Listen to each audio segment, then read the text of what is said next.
ओर से कांग्रेस पार्टी को कटघरे में खड़ा किया गया कि बार बार आखिरकार क्यों इस तरीके से सेना पर सवाल उठाया जाता है। सुनिए क्या कुछ कहा उन्होंने। किसी भी परिपक्व प्रजातंत्र में एक म्यूचुअल नेशनल कंसेंसस होता है, एक बाई पार्टिजन कंसेंसस होता है, beyond party lines, party fractures, cleavages, fault lines की राष्ट्रीय सुरक्षा के मुद्दों पे हम एक आवाज़ में बोलते हैं। जहां चीन, पाकिस्तान, टेररिस्ट का सवाल है, देश एकजुट है, एक आवाज़ में वो उनको जवाब देगा।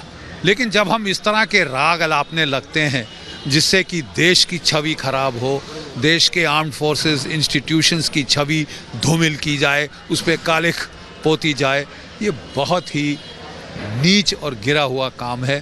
क्योंकि हमारे जो सैनिक हैं, वायु सैनिक, नौ सैनिक, हमारे थल सेना के सैनिक, वो अपनी जान पर खेल कर, अपनी जान की बाजी लगाकर अपने देश के सुरक्षा के कार्य करते हैं, अपनी जान जोखिम में डालते हैं। और फिर उनका परिहास करना, मजाक उड़ाना, बेबुनियाद रूमर्स को सब्सटैंशिएट करने की कोशिश करना, इंटरनेशनल अरीना में एक इमेज प्रोजेक्ट करना कि ये देश तो बहुत ही बेकार है, हमारे आर्म्ड फोर्सेस बहुत ही गिरे हुए हैं, कुछ नहीं कर सकते, ये देश की छवि खराब करना है। And I don't think as an Indian ये एक भारतीय को सूट करता है कि वो अपनी देश जिस थाली में खाता है उसी में छेद करे और बगैर फैक्ट्स जाने इस तरह की अटकलें लगाए, इस तरह के इन्यूएंडोज बोले और देश की पॉलिटिकल ब्राउनी पॉइंट स्कोर करने के लिए देश के आर्म्ड फोर्सेस की छवि को खराब करने की कोशिश करे, उन लोगों की जो जान दे रहे हैं। तो देखिए, कोई पहली बार नहीं है कांग्रेस ने ऐसा किया। एक बार फिर सेना से सवाल पूछे गए हैं, सेना को बदनाम करने की कोशिश की गई है। इसी खबर पर हमारे दो सहयोगी, हमारे जो मेहमान हैं जुड़े हुए हैं, मेजर जनरल रिटायर्ड के सिन्हा साहब और कर्नल रिटायर्ड शैलेंद्र सिंह हमारे साथ जुड़ गए हैं। सबसे पहले के सिन्हा साहब, आपके पास आऊंगा। कांग्रेस क्या चाहती है? क्या सेना को बदनाम करके, देश के अंदर देश के बाहर बदनाम करके क्या सत्ता हासिल करना चाहती है, इसलिए ऐसा बयान जारी कर रही है वो? जय हिंद। सबसे पहले आपको आज पराक्रम दिवस है, आपके पूरे दर्शकों को लख लख बधाई है। आज तो वो दिन है पराक्रम का। उसी पराक्रम के ऊपर में देश के एक जाने माने नेता, सो कॉल्ड वेटरन नेता, वो उस पर सवालिया निशान खड़ा करते हैं। वो क्या कह रहे हैं कि आपने जो सर्जिकल स्ट्राइक किया था 2016 में और फिर पुलवामा में जो एयर स्ट्राइक की थी, वो उसके प्रूफ को मांगते हैं बार बार।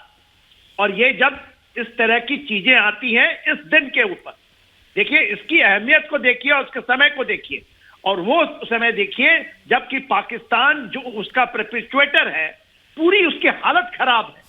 आज वो टुकड़े में बंटने वाला है।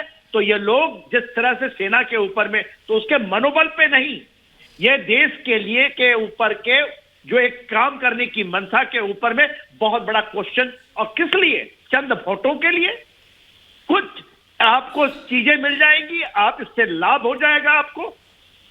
देखिए ये जो चीजें उठाई जाती हैं, ये तो एक पहले से नियम, ये भारत का एक नियम था। ये आज अभी हुआ है 10-12 सालों से इसके ऊपर में, ये दिख रहा 8 सालों से। 2008 में जब हमारे ऊपर हुआ था 26 से 11, तो हमारे एयर चीफ ने कहा कि हमको पाकिस्तान में जाना है, हमें करना है। उसको आपने मौका नहीं दिया।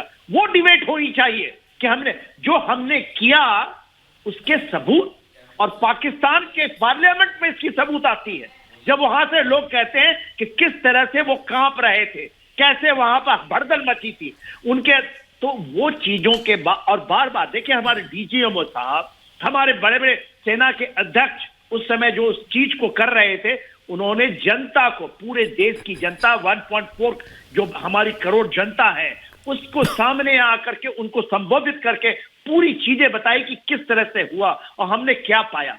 आज जब हम लोग उस मकाम में पहुंचे हैं इतनी जगह में, और देखिए ये कहां की धरती से हो रही है, कब बोल रहे हैं ये G20 आपको मिलने वाला है, G20 का सदस्य है और बहुत बड़ा इंपॉर्टेंट चीजें होने वाली है।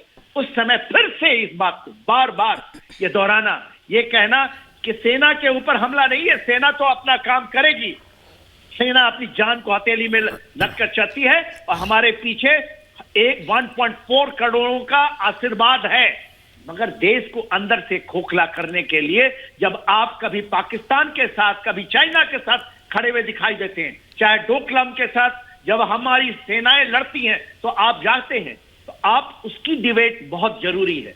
देखिए, आपने बहुत बड़ा सवाल किया है कि दिग्विजय सिंह, और वो क्या कह रहे हैं, पुलवामा की याद दिला रहे हैं, और वो 40 जवान जो हमारे शहीद हो गए, जिनको ये पाकिस्तान ने और जिसको जैसे मोहम्मद ने इसको बोला कि हमने किया, और उसके बाद जो स्ट्राइक हुई, जिसके लिए आपको वीरता का पुरस्कार मिला, अभिनंदन को वीर चक्र मिला है, और वही पराक्रम का दिवस है आज, और ये पराक्रम की हम गाथाएं, उसकी शौर्य की चीजें आज बोली जा रही हैं, जबकि 21 जो हमारी द्वीपें हैं उसको आप पूरे नाम से देखिए। आज का दिन है जियो स्ट्रैटेजिकल सिचुएशन, और हम क्या गेन करेंगे इंडियन ओशन रीजन के ऊपर में डिबेट करने का। हम डिबेट क्या कर रहे हैं, क्योंकि एक सरफिरा आदमी, जिसको मैं सरफिरा कहूंगा, सिनेस्टर डिजाइन कहूंगा, जो कि पूरे डिबेट को बदल करके ले आता है कि आज आप बताएंगे। बिल्कुल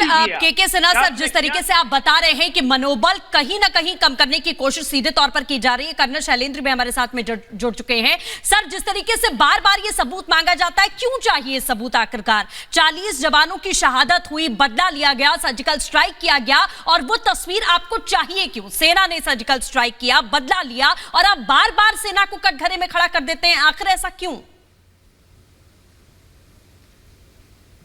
मैं जनरल साहब को रिक्वेस्ट करूंगा कि सर आप मुझे प्लीज सपोर्ट करें इस बात में कि सेना का मनोबल दिग्विजय से तो नहीं दिखता। हम अभी इतने छोटे नहीं हुए हैं, हमारी मजबूती अपने आप में इतनी है कि हमें दिग्विजय सिंह नहीं चाहिए सपोर्ट करने के लिए। He can have his way, not a problem. लेकिन साथ ही साथ मैं ये भी कहना चाहूंगा, हु इज दिग्विजय सिंह? है कौन? क्या है वो देश का? मैं ये जानना चाहता हूं। सिवाय इसके कि आप एक पॉलिटिकल चीपनेस दिखा रहे हैं। आज अगर मैं अपने फौजी तरीके से अगर जवाब दूं तो शायद दिग्विजय सिंह, कांग्रेस और इन लोगों को पसंद नहीं आएगा, लेकिन मैं इनके लेवल पर नहीं गिरना चाहता। मैं आपको, आपके टीवी के जरिए सबको ये एश्योर कर रहा हूं जी, मेरी फौज किसी भी पॉलिटिशियन के रिमार्क्स की मोहताज नहीं है। बिल्कुल, सेना का शौर्य, बिल्कुल कर्नल शैलेंद्र, सेना का शौर्य, सेना की ताकत किसी की मोहताज नहीं है। वो लगातार इसी तरह से अपने शौर्य का प्रदर्शन करती रही है, और कांग्रेस जिस तरह से बयान दे रही है, आप हमारे साथ बने रहिए। पीके सहगल जो कि रक्षा विशेषज्ञ हैं, उन्होंने भी कांग्रेस पर निशाना साधा है, दिखाते हैं। दिग्विजय एक बड़े मैच्योर्ड पॉलिटिशियन है, और उनसे इतनी इस माफी की शर्मनाक बातचीत जो है पूरी कांग्रेस पार्टी को डुबो देगी। हिंदुस्तान की फौज इंडिपेंडेंस के बाद में पूरी दुनिया में अपने रिगार्डेड है अपनी प्रोफेशनलिज्म के लिए। सारी दुनिया आज हिंदुस्तान की फ़ौज का लोहा मानती है, उसको सबसे ज़्यादा रिस्पेक्ट, रेवरेंस मिलती है, और आज देश की एकता, अखंडता और आबरू के लिए कायम रखने के लिए हिंदुस्तान की फ़ौज जो है एक गार्डियन एंजल की तरह उठ खड़ी हुई है। और सेकेंड वर्ल्ड वॉर के बाद केवल 3 देशों ने हिम्मत दिखाई है सर्जिकल स्ट्राइक करने के लिए। इजराइल ने 2 बारी, एंटेबी एंड ओसिराक, और फिर अमेरिका ने। लेकिन जो भी दुश्मन के इलाके में गया है, ज़्यादा से ज़्यादा 20 से 30 मिनट रहा है, और वो तमाम इलाके समतल थे जिनको बड़े आसानी से पहचाना जा सकता था। हिंदुस्तान ने जो सर्जिकल स्ट्राइक की उरी के बाद में, वो 250 किलोमीटर की फ्रंटेज के ऊपर थी। 5 अलग अलग जगह पे गए, घने जंगलों में और ऊंची ऊंची पहाड़ियों में स्थित थे। हमारी फ़ौज वहाँ 2 से 4 घंटे पाकिस्तान में रही। जितने जवान गए सारे के सारे 100% वापस आए, और पाकिस्तान को बहुत बड़ा नुकसान पहुँचाया। लेकिन हमारी जो कांग्रेस पार्टी है और उनके जो नेता हैं, अभी तक ये कहते हैं कि हमको प्रूफ चाहिए। जब सारी दुनिया हिंदुस्तान की फ़ौज का लोहा मानती है, कांग्रेस पार्टी को प्रूफ चाहिए। एक तरफ से वो अपनी फ़ौज की क्षमता के ऊपर क्वेश्चन मार्क कर रहे हैं। उन्होंने इसी माफ़ी का रवैया दर्शाया गलवान के बाद, इसी माफ़ी का रवैया उन्होंने दिखाया अभी रिसेंटली तवांग में जो हुआ है, यांगसे एरिया में, और इसी माफ़ी का रवैया वो दर्शाते रहे हैं। ये बहुत शर्मनाक बात है।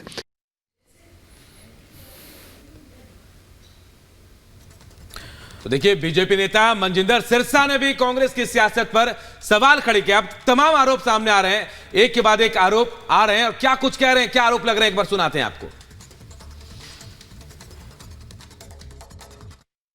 पाकिस्तान खुद चिल्ला चिल्ला कर रो रो कर कह रहा है। पाकिस्तान के प्रधानमंत्री ने ऑन रिकॉर्ड आकर ये कहा कि हम हाथ में कटोरा पकड़ने को मजबूर हो गए हैं, हमने पड़ोसी मुल्क के साथ जंग में सब कुछ तबाह कर लिया, हम शांति चाहते हैं।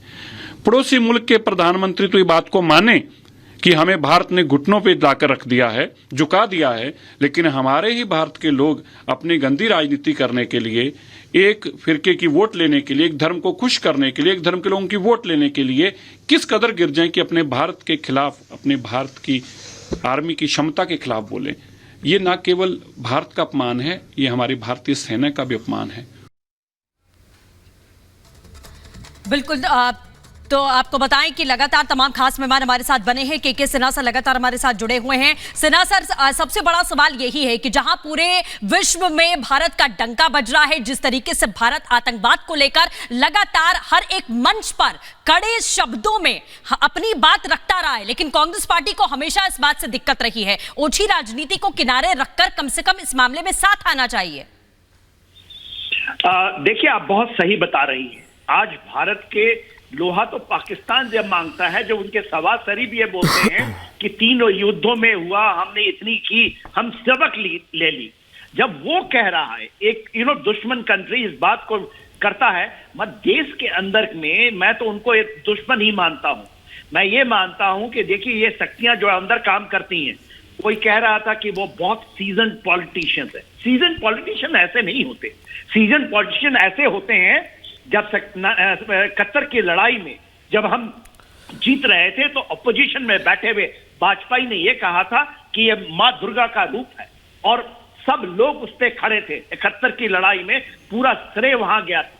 तो वो होती है आपकी सेनेस्टर डिजाइन। ये इसको चेहरों को पढ़ने की चेष्टा कीजिए। हम छोटी बातें कह जाते हैं, कभी कभी कह जाते हैं कि ये जस्ट कौन है ये आदमी। ये आदमी वो है जो बोल रहा है, ये आदमी वो नहीं है। और ये कौन है बोलने वाला? बोलने वाला देश का दुश्मन है। यदि बोल रहा है, कोई इस तरह से बोलता है, तो देश के लिए वो जो सुरक्षा के ऊपर में और जो चीजें हुई हैं, वो दुश्मन के मनोबल को बढ़ाने के, भले हो ना हो, वो बात दूसरी है। मगर हमारी डिबेट के अंदर में ये आनी चाहिए कि ये क्यों हो रही है, क्यों आज हुई है, क्यों आज पराक्रम दिवस है। आज हम शौर्य गाथाओं की बातें करते हैं, सुभाष चंद्र बोस को, उसको पूरा का पूरा डिरेल कर रही है लोग। 21 हमारे दीप आज परमवीर चक्र से वालों के नाम पे हुए हैं। ये कभी नहीं हुआ, कोई देश नहीं किया। ये आपने बोला ना, पूरे विश्व में डंका है, और इतनी बड़ी चीज होने वाली, उसको डिरेल करता है।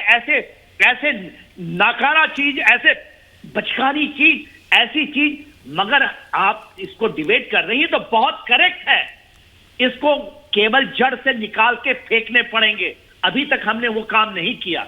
किसी की हिम्मत नहीं होनी चाहिए ऐसे बोलने के लिए।